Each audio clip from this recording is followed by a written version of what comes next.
like ka multitasking staff HDIRT like kra shalong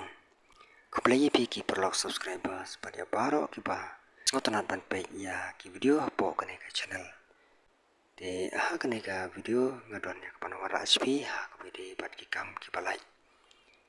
ka Government of Meghalaya Directorate of Education Research and Training like kra nongrem shalong Katkum ke advertisement ba kilapan mi ka arpoi tarik pada Julai arajar punru ka court invite application ya ki eligible candidate kepada ikin nong jong kari India ban pendap ya tai ke post kepalai ka post kedai jong ka multitasking staff pada ke post contractual basis ka jingsiu nam ta ka post kan long arpusan hajar shipnai ka last date ban apply kan long haka khat sau tarik panai Agust arajar punreu ki essential qualification ki long ki candidate ki deban la pandap ya ka MSc ha kano ko subject at least 100% mark na kano ka university but 100% ka relaxation mark na ka pantah jong ki SC la ne ki ST category kata kan long ki candidate ST la ne SC kila ban apply wala dak yo tang 100% ru yang tak kita bandan ru ya ka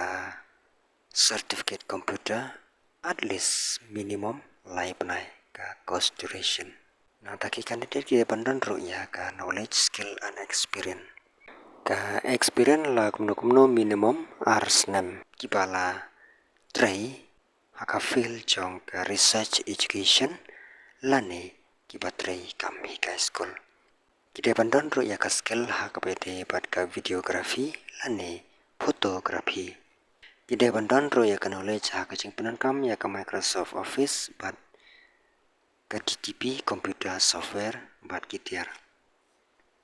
kita bandlong good communication and writing skill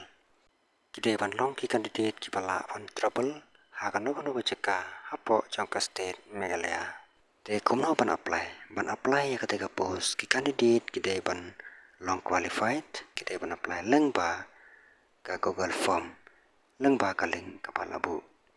kino ki candidate ki ba apply lengba ki email ki mala ban priang